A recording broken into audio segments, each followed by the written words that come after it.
Hola y en casita, les damos la bienvenida a Aprende en Casa 2. Un espacio en el que vamos a poder estudiar y divertirnos desde nuestros hogares. Hoy nos acompaña la maestra Cecilia Vargas. Maestra, bienvenida. Gracias, Juan Carlos. Hola, Ton. Hola, maestra. Hola, Juan Carlos. Hola, Hola Ton. a todos. Vamos a tener el gusto de estar con ustedes en esta clase de historia de quinto grado. ¿Están listos? ¡Comenzamos! Hola a todas y a todos los alumnos que nos acompañan desde casa. Hoy continuaremos estudiando la cultura durante la época de la Reforma Liberal. Pero esta vez nos enfocaremos en la música y en la pintura, en donde podemos ver reflejada la vida cotidiana de esos tiempos. Ay, maestra, llegamos a uno de mis temas favoritos. Entonces seguramente vamos a analizar pinturas. ¡Qué emoción! Sí, a mí también me encantan esos temas. Es fascinante ver cómo vivía la gente, los cambios que ha habido desde entonces hasta ahora. Y por supuesto, las continuidades también. Así es.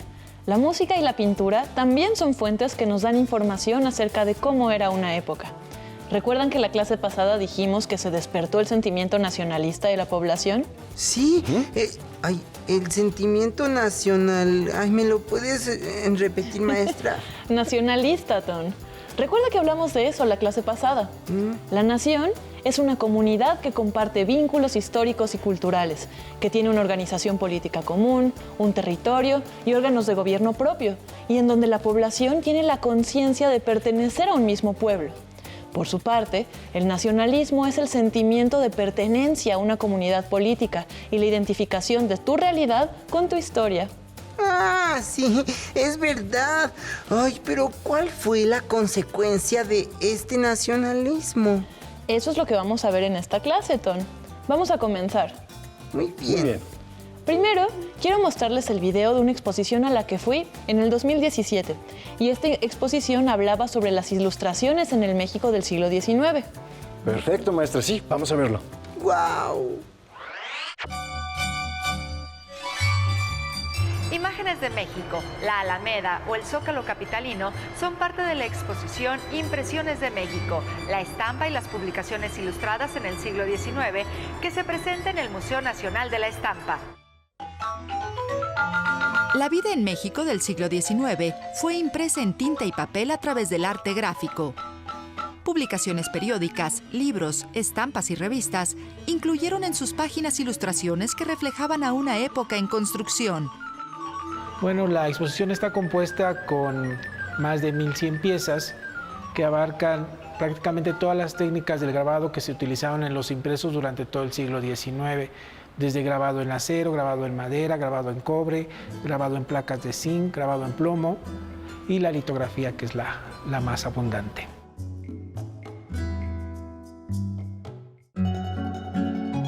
Se hicieron retratos de personajes de la historia, literarios, caricaturas de políticos y celebridades y de paisajes notables del territorio nacional. Quisimos dar un panorama de la producción editorial y de las artes gráficas durante el siglo XIX. Fue un siglo de México muy convulso, con muchas guerras, muchas intervenciones, muchos gobiernos. Entonces, sin embargo, en el panorama editorial va cambiando. Hay momentos, llega la litografía en México y cambia, y a final de siglo llega el fotograbado y vuelve a cambiar. Entonces es un panorama amplio y sin embargo quisimos dar eso, que se diera cuenta el espectador cómo las distintas técnicas convivieron en todo el siglo. Los dibujos, las imágenes y la ilustración reflejaron a una cultura que se tejía con el imaginario nacional, que cada vez fue ganando más terreno en las páginas impresas.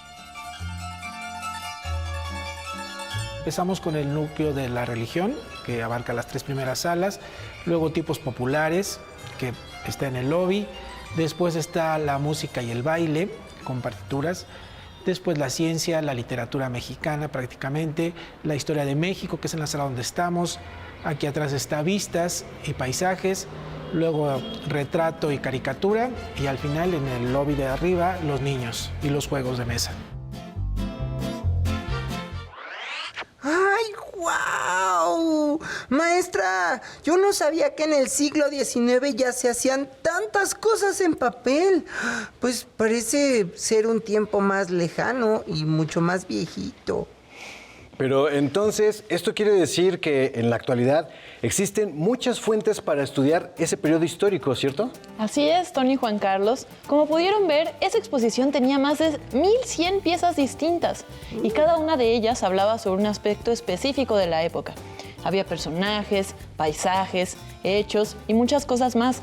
Pero algo fundamental que tienen que saber es que esa época se buscó resaltar la historia, las tradiciones, los paisajes y las costumbres que mostraran lo mexicano. Por eso decimos que se tenía un fuerte sentimiento de nacionalismo en ese momento. Maestra, ¿podemos ver un ejemplo de lo que está diciendo para poder entenderlo mejor? Claro que sí, Ton. Vamos a ver. Por ejemplo, esta pintura que estamos viendo en pantalla es de José María Velasco, quien fue un gran exponente de la pintura del siglo XIX. Velasco hizo de la geografía mexicana el motivo de su pintura y el símbolo de la identidad nacional. Esta pintura que estamos viendo se llama Valle de México desde el Cerro de Santa Isabel y retrata el Cerro Gordo, el Tepeyac, la Villa de Guadalupe y al fondo se puede ver el Ajusco y el lago de Texcoco. ¡Guau! ¡Qué bonito, maestra! Hasta parece una foto. Sí, está bien padre. Maestra, ¿podemos ver otras de ese pintor también? Claro que sí, pero ahora ustedes van a describir qué es el paisaje y dónde creen que está. ¿Va? Perfecto. ¡Uy, sí! A ver. Vamos a ver. ¡Wow! ¡Ay, parece un lugar muy, muy lindo para caminar! ¡Ay, sí! Porque hay gente y árboles. ¡Uy! Mira, también hay una fuente. Parece un parque. Sí, a mí me recuerda a la Alameda aquí en Ciudad de México. Es muy similar, porque bueno, nada más aquí se ve un piso de tierra y están a caballo. Muy bien, Juan Carlos. Precisamente, esta pintura se llama la Alameda de México. Entonces es la Alameda. Es esa Alameda que ya existe. ¿A poco ya existía desde ese tiempo? Uy, desde antes, Ton. Las cosas no aparecieron de la nada. Todo tiene sus antecedentes. Ay, pues sí están muy detalladas esas pinturas. Sí, Ton. La técnica de José María Velasco era excepcional. También tenemos pintores como el guanajuatense Hermenegildo Bustos. Él pintaba principalmente retratos y naturalezas muertas. Miren, ¿qué pueden observar en esta pintura de Bustos? Pues parece una familia. Quizás el padre vestido de blanco, la madre en el otro extremo vestida de negro y la hija en medio. Sí, pero no se ven felices. Parecen que están como preocupados. Muy bien, ambos. Este pintor retrató muchas familias de su región y lo hizo con mucho realismo. Entonces, Ton, muy probablemente esta familia estaba pasando por un mal periodo, porque como dices, la verdad es que no se ven muy felices. Pero si analizamos lo que llevan puesto los personajes, podemos obtener más detalles de cómo eran las personas de aquella época. Hagan este ejercicio en su casa, alumnos y alumnas que nos ven desde casa. Ay, sí. Oye, esas pinturas me dan un poco de escalofríos. Parece que nos están viendo. Ay, Ton. Vamos a continuar. Otro pintor muy importante de esta época fue José María Estrada. Con sus pinturas también podemos conocer cómo era y cómo se conformaba la sociedad de aquella época. Miren las imágenes.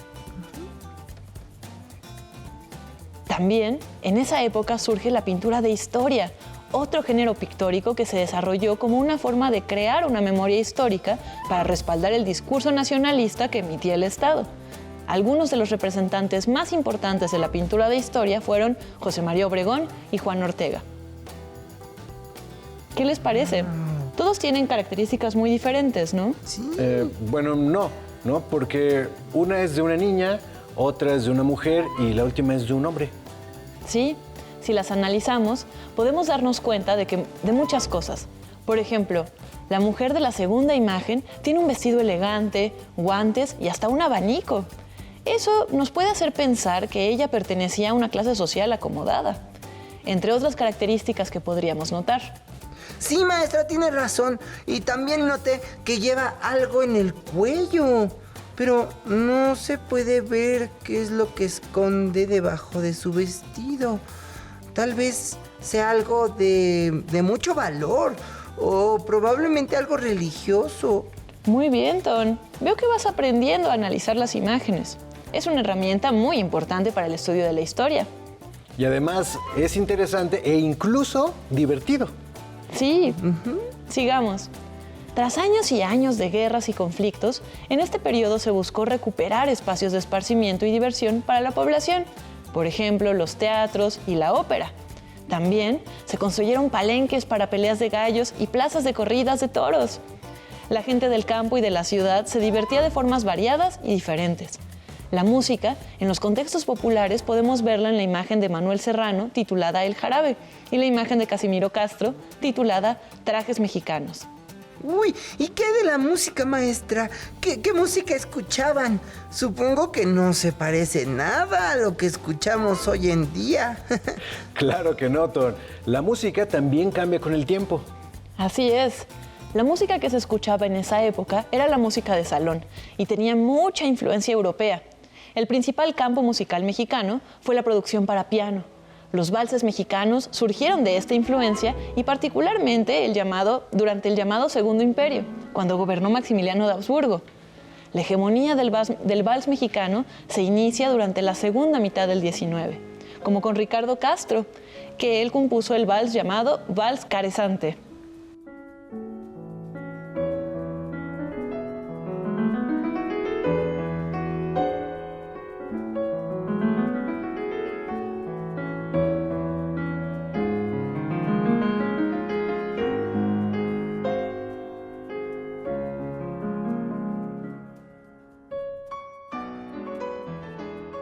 ¡Wow! ¿Y la música de otras clases sociales, maestra, cómo era? Pues en el ámbito doméstico, algunas familias acomodadas se reunían por las tardes para interpretar música, para asistir a la ópera, al teatro y a los conciertos que ofrecían las orquestas. Durante la intervención francesa y el Segundo Imperio, se compusieron canciones en un tono de sátira que reflejaban la opinión del pueblo sobre ese acontecimiento. Dentro del ámbito musical, los artistas favoritos de esa época fueron la cantante soprano Ángela Peralta y el compositor Melesio Morales. La Ciudad de México era la sede de los 3 teatros más importantes del país: el Teatro Principal, el Nacional y el de Iturbide. Y en ellos, además de que se ofrecían temporadas de teatro, había ópera y la hacían giras compañías extranjeras, principalmente de Francia y de Italia. Por otra parte, como pudimos apreciar en la pintura de Manuel Serrano, El Jarabe, esta expresión musical seguiría reuniendo a amplios sectores en bailes populares. ¡Wow! ¡Qué interesante, maestra! Uy, pero supongo que eso no lo escuchaban todos los sectores de la sociedad. Por ejemplo, ¿qué escuchaba la gente del campo? Muy buena pregunta, Ton. Sí, Ton. No todos tenían acceso a estas expresiones artísticas. La gente del campo, por ejemplo. ¿Qué te parece si dejamos que los alumnos y las alumnas que están en casa investiguen sobre esto y la próxima clase profundizaremos en la vida y el entretenimiento de las distintas clases sociales de esta época? Estoy de acuerdo, maestra. Muchas gracias por esta lección.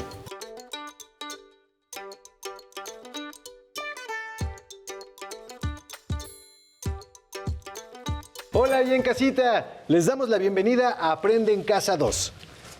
Un espacio en el que vamos a poder estudiar y divertirnos desde nuestros hogares. Hoy nos acompaña la maestra Cecilia Vargas. Maestra, bienvenida. Gracias, Juan Carlos. Hola, Ton. Hola, maestra. Hola, Juan Carlos. Hola, Hola Ton. a todos.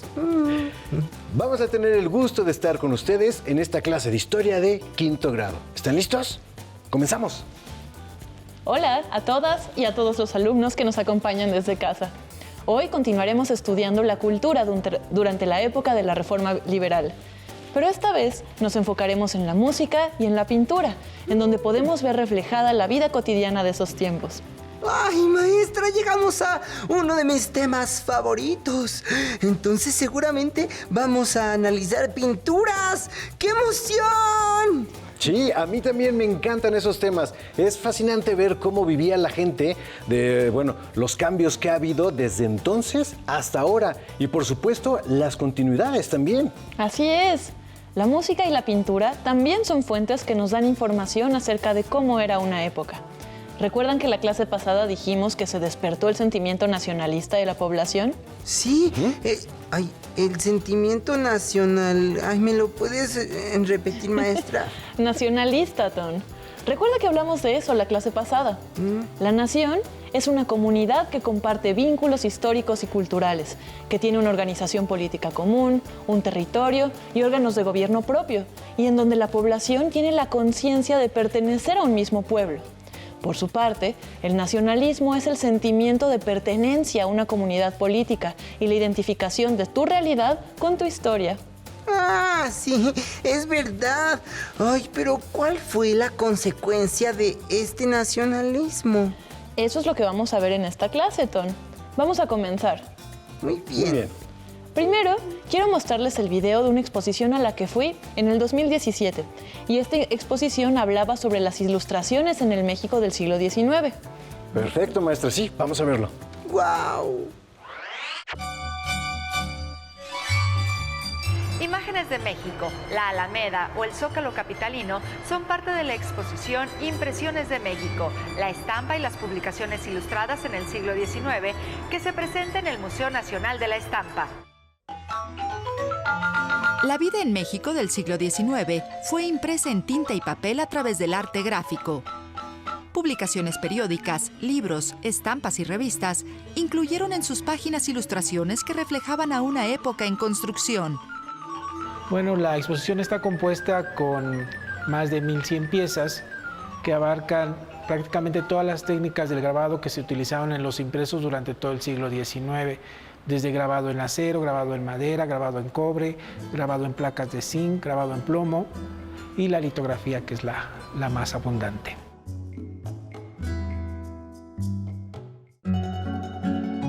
Se hicieron retratos de personajes de la historia, literarios, caricaturas de políticos y celebridades y de paisajes notables del territorio nacional.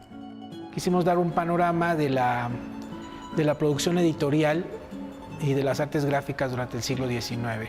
Fue un siglo de México muy convulso, con muchas guerras, muchas intervenciones, muchos gobiernos. Entonces, sin embargo, en el panorama editorial va cambiando. Hay momentos, llega la litografía en México y cambia, y a final de siglo llega el fotograbado y vuelve a cambiar. Entonces es un panorama amplio y sin embargo quisimos dar eso, que se diera cuenta el espectador cómo las distintas técnicas convivieron en todo el siglo. Los dibujos, las imágenes y la ilustración reflejaron a una cultura que se tejía con el imaginario nacional, que cada vez fue ganando más terreno en las páginas impresas. Empezamos con el núcleo de la religión, que abarca las 3 primeras salas, luego tipos populares, que está en el lobby, después está la música y el baile, con partituras, después la ciencia, la literatura mexicana prácticamente, la historia de México, que es en la sala donde estamos, aquí atrás está vistas y paisajes, luego retrato y caricatura, y al final en el lobby de arriba los niños y los juegos de mesa. ¡Ay, guau! Maestra, yo no sabía que en el siglo XIX ya se hacían tantas cosas en papel. Pues parece ser un tiempo más lejano y mucho más viejito. Pero entonces, esto quiere decir que en la actualidad existen muchas fuentes para estudiar ese periodo histórico, ¿cierto? Así es, Tony y Juan Carlos. Como pudieron ver, esa exposición tenía más de 1100 piezas distintas y cada una de ellas hablaba sobre un aspecto específico de la época. Había personajes, paisajes, hechos y muchas cosas más. Pero algo fundamental que tienen que saber es que esa época se buscó resaltar la historia, las tradiciones, los paisajes y las costumbres que mostraran lo mexicano. Por eso decimos que se tenía un fuerte sentimiento de nacionalismo en ese momento. Ah, maestra, ¿podemos ver un ejemplo de lo que está diciendo para poder entenderlo mejor? Claro que sí, Ton. Vamos a ver. Por ejemplo, esta pintura que estamos viendo en pantalla es de José María Velasco, quien fue un gran exponente de la pintura del siglo XIX. Velasco hizo de la geografía mexicana el motivo de su pintura y el símbolo de la identidad nacional. Esta pintura que estamos viendo se llama Valle de México desde el Cerro de Santa Isabel y retrata el Cerro Gordo, el Tepeyac, la Villa de Guadalupe y al fondo se puede ver el Ajusco y el lago de Texcoco. ¡Guau! ¡Qué bonito, maestra! Hasta parece una foto. Sí, está bien padre. Maestra, ¿podemos ver otras de ese pintor también? Claro que sí, pero ahora ustedes van a describir qué es el paisaje y dónde creen que está. ¿Va? Perfecto. Uy, sí. A ver. Vamos a ver. Wow. Ay, parece un lugar muy, muy lindo para caminar. Ay, sí, porque hay gente y árboles. Uy, mira, también hay una fuente. Parece un parque. Sí, a mí me recuerda a la Alameda aquí en Ciudad de México. Es muy similar, porque bueno, nada más aquí se ve un piso de tierra y están a caballo. Muy bien, Juan Carlos. Precisamente, esta pintura se llama la Alameda de México. Entonces es la Alameda. Es esa Alameda que ya existe. ¿A poco ya existía desde ese tiempo? Uy, desde antes, Ton. Las cosas no aparecieron de la nada. Todo tiene sus antecedentes.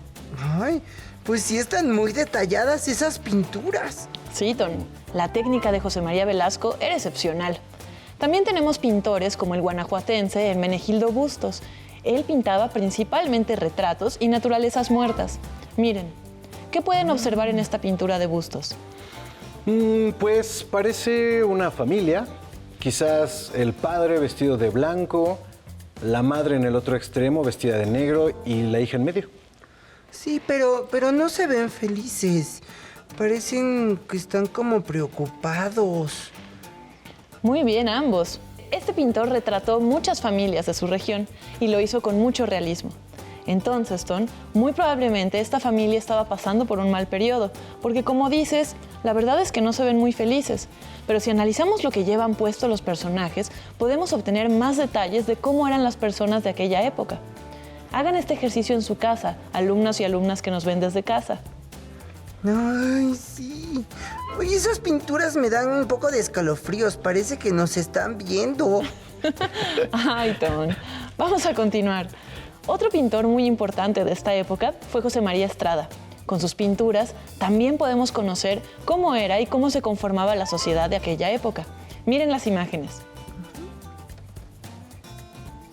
También en esa época surge la pintura de historia, otro género pictórico que se desarrolló como una forma de crear una memoria histórica para respaldar el discurso nacionalista que emitía el Estado. Algunos de los representantes más importantes de la pintura de historia fueron José María Obregón y Juan Ortega. ¿Qué les parece? Todos tienen características muy diferentes, ¿no? Sí. Bueno, no, porque una es de una niña, otra es de una mujer y la última es de un hombre. Sí, si las analizamos, podemos darnos cuenta de muchas cosas. Por ejemplo, la mujer de la segunda imagen tiene un vestido elegante, guantes y hasta un abanico. Eso nos puede hacer pensar que ella pertenecía a una clase social acomodada, entre otras características que podríamos notar. Sí, maestra, tiene razón. Y también noté que lleva algo en el cuello. Pero no se puede ver qué es lo que esconde debajo de su vestido. Tal vez sea algo de mucho valor o probablemente algo religioso. Muy bien, Ton. Veo que vas aprendiendo a analizar las imágenes.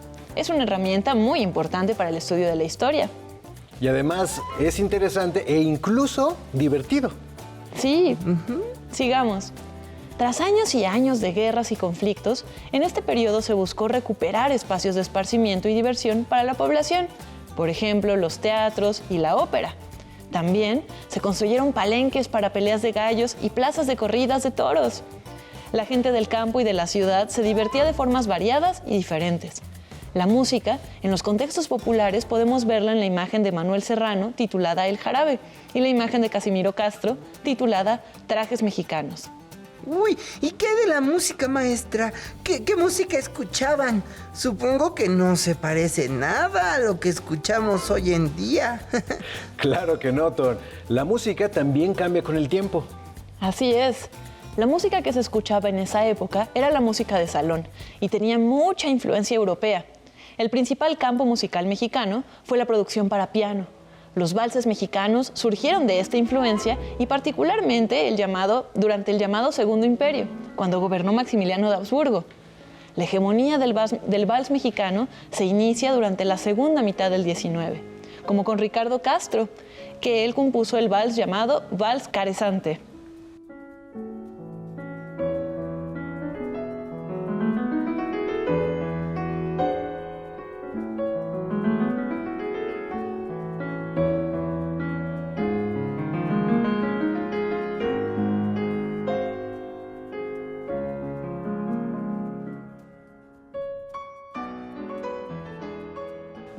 claro. ¿Y la música de otras clases sociales, maestra, cómo era?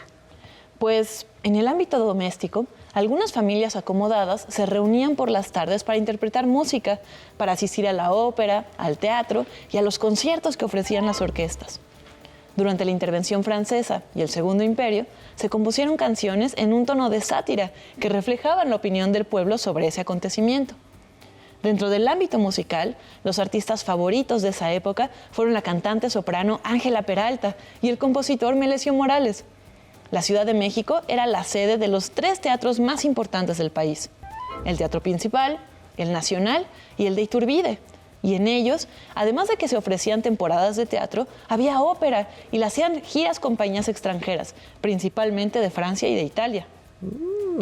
Por otra parte, como pudimos apreciar en la pintura de Manuel Serrano, El Jarabe, esta expresión musical seguiría reuniendo a amplios sectores en bailes populares.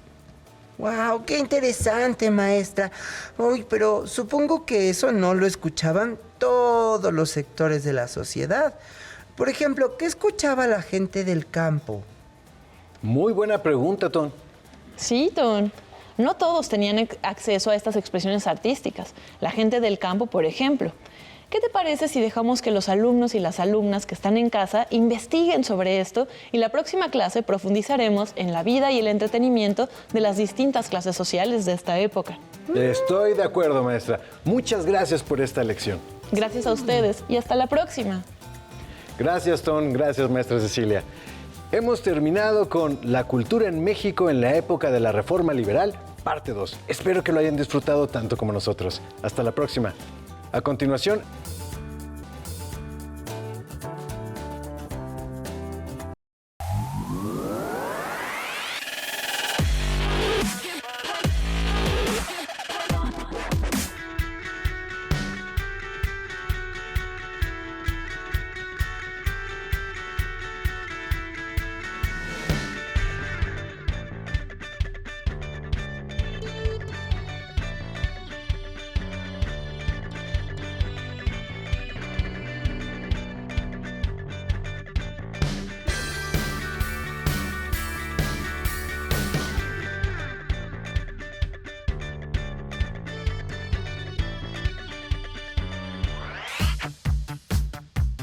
Si necesitas ayuda para responder tus dudas, contáctanos.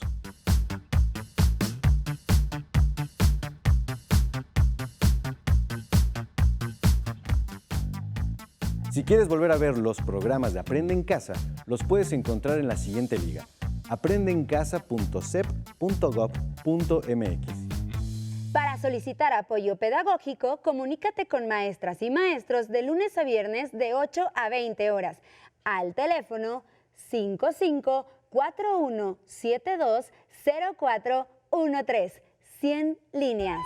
Les presento a Itzel. Así era yo, una niña algo tímida, pero siempre muy preguntona. Algunos dicen que la curiosidad mató al gato, pero a mí me hizo entender cómo funcionan las cosas. Un día mi papá me regaló un pianito de juguete con todas las ganas de estimular mi pasión por la música, aunque la verdad yo preferí desarmarlo para entender cómo es que funcionaba por dentro. Porque cuando eres niña aprendes a descubrir el mundo de diferentes maneras.